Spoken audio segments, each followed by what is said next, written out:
ibibazo abantu bamana ngo kubera iki Imana itureka tukama mu ntambara, kubera iki ireka ibi n'ibindi bikadushikako kandi idukunda, kubera iki Imana izi byose kandi ikabona ibintu bigiye kuba ku muntu ariko ikamureka bikamubako.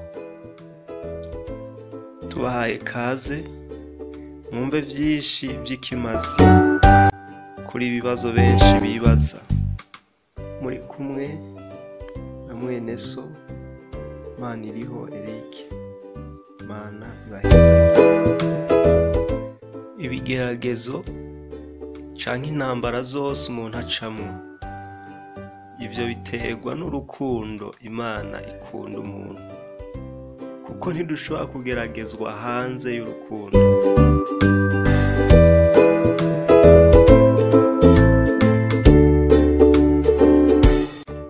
Hari aho umuntu ageragezwa ahowe ivyaha yakoze, ivyo niwe aba avyishizemwo, ariko hari intambara canke amageragezo umuntu abamwo yashizwemo n'Imana, kandi azi ko mu mutima atakibi kimwagiriza, atarubanza rumutsinda.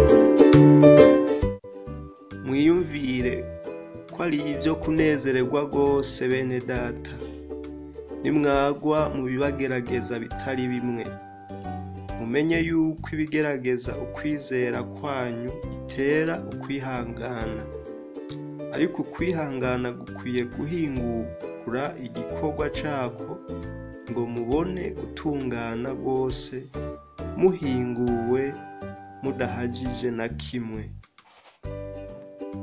Ushobora kudatahura impamvu uri kuracishwa mu vyo urimwo uno musi. Igihe gikwiye kigeze Imana ikugurura amaso yawe, niho utahura neza ko gucishwa mu vyo waciyemwo vyakugiriye ikimazi kinini, kuko vyatumye uba uwuriwe uno musi, ukagera naho ugeze. Inyanduruko y'umugisha niryo tanguriro ry'intambara. Iyo umuntu amaze kubonekwa ko ikimugaragaza k'umugisha, intambara ziba zitanguye. Mbega umuntu akiri mu isi ntaba ari mu ntambara? N'imisi yiwe si nk'iy'umucangero. Inyanduruko y'intambara n'umugisha uba warahawe iyo utanguye kugaragara nk'ikimazi, ikiri muri wewe kigaseruka, ukamera nk'ugiye gutera imbere. Abakugwanya baba benshi.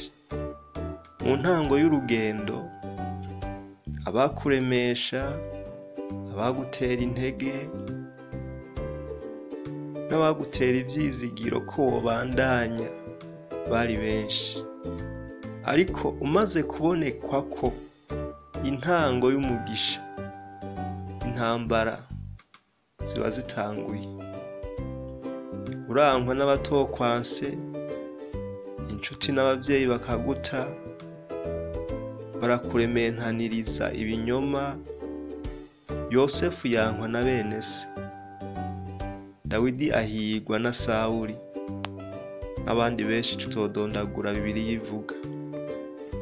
Imana ibigomba kuraba by'ukuri ko wahisemwo gukizwa bivuye mu mutima, kandi ko uyikunda by'ukuri mu kumira kuco ufise.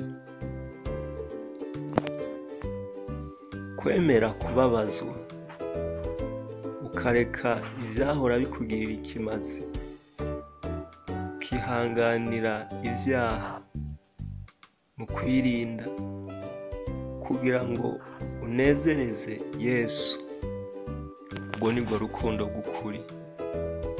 Nico Imana ibishaka ku muntu, nk'uko yadukunze akatwigura yipfuza ko natwe duheba vyose tukamukurikira. Rero iyo umuntu agikizwa arabinezererwa, ariko iyo intambara zitanguye benshi baca babivamwo bakabita. Imana iba igomba kuraba ukwihangana k'umuntu n'ukuntu yizigira Imana no mu bihe bitoroshe akayibera umwizigirwa akayigumako. Aha benshi barahagwira, ariko hahirwa uwihangana agashitsa kw'iherezo, kuko Bibiliya iravuga ko abazogenda bose baca muri iyo nzira bazogeragezwa, bazohamwa, bazoca mu bihe bitoroshe. Intambara n'urutaro rugosora ingano n'umuguruka. Umukristo w'ukuri n'utariwe n'igipimo, ni nk'umunzane wo kuraba umukristo ko ahagaze neza canke ko ibiro vyiwe bikwiye.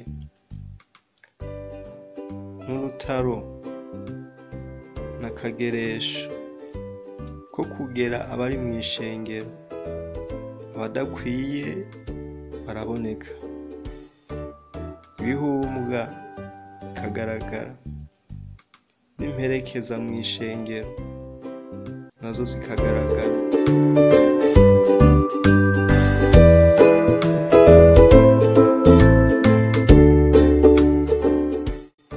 Aya niyo mahanga Uhoraho yaretse kugira ngo yageragereshe Abisirayeli, cane cane abatigeze kubona intambara zabaye i Kanani. Ico yagomba gusa kwari ukugira ngo abarutse hanyuma bo mu Bisirayeli bamenyerezwe ivy'intambara, avyigishe abatigeze kubimenya ubwa mbere. Umukozi w'Imana umwe nawe yari afise ikibazo nk'ico, kuko yamana imyidogo ati kubera iki Mana utureka tugakena kandi tugukorera? Uri Imana atacubuze. Igihe kimwe rero Imana yifuza kumwigisha, yarafashe urugendo agiye mu ivugabutumwa. Imana irungika umumarayika, bafatanya urugendo, bararamukanya, baridondorana. Umwe aravuga ati ndi umukozi w'Imana, uyundi ati ndi umumarayika ndungitswe kugira ngo nguherekeze, kuko mu nzira hari ivyo nshaka kukwigisha. Bakigenda bashika ku muntu yariko ararima, ariko ararima. Muri uko kurima kwiwe azura inzahabu, yaratamba aranezerwa ati ngiye gusezerera ubukene. Wa mumarayika amuravye aramwitegereza, aca aragenda mwaka ya nzahabu. Amaze kumwaka ya nzahabu abwira wa mukozi w'Imana bari kumwe ati tubandanye. Wa mukozi w'Imana aramubaza ati none we kwambwiye turi umumarayika, nkaba mbona utanguye kwiba ibintu by'abandi? Umumarayika aramubwira ati uyu muntu ubonye natsinze aha, yari yubaha Imana, ariko iyi nzahabu yoyigurishije akaronka amahera menshi, ariko ayo mahera yotumye ava ku Mana, nico gituma ndayitwaye. Hako aronka ibimukura ku Mana, vyoba vyiza agumye uko ari, mugabo Imana ikamugumana. Barabandanya, niho bashika ku mupfakazi w'umutamakazi aba mu nzu y'ivyatsi. araraba iyo nzu arayitegereza, aca afata ikibiriti arayiturira. Ayituriye wa mukozi w'Imana aramubaza ati none ibi navyo ukoze n'ibiki? Ufashe inzu y'umuntu agowe arushe uraturiye, none agiye kubahe? Ivyo bigiye kugenda gute?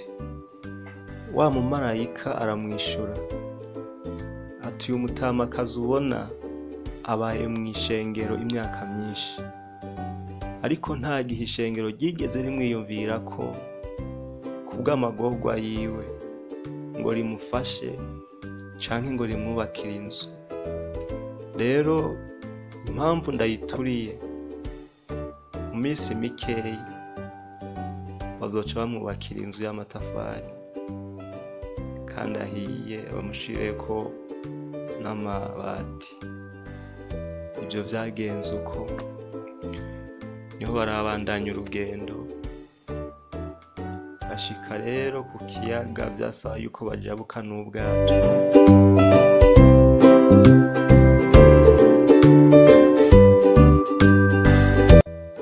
Nyene ubwato yari umutunzi, akaba afise umuhungu yubaha Imana. Bamaze kuhashika babwiranye n'ubwato ati turakwinginze tujabutse udushikane hakurya.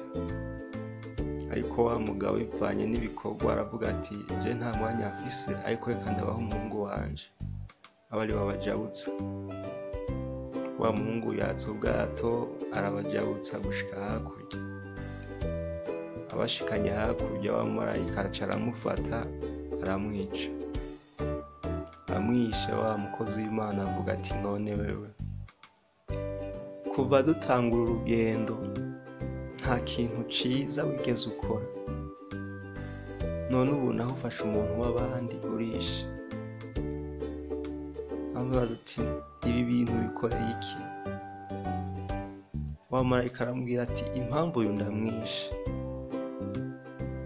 ubutunzi bwose se afise niwe yobutoranije, niwe samuragwa, niwe byose byobaye ivyiwe.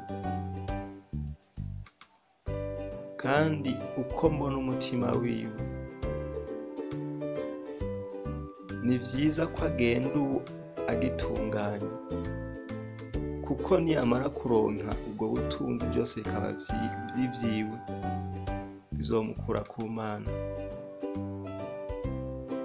Wa marayika aramubwira ati impamvu rero nagendanye nawe, nashatse nkwigisha iki kintu, yuko ubugombe bw'Imana butandukanye cane n'ivy'abantu bagomba, kandi ivy'Imana igomba nivyo vyiza.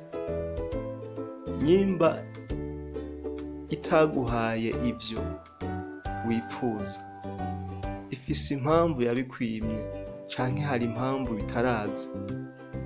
Shishikara ubirorere wihangana.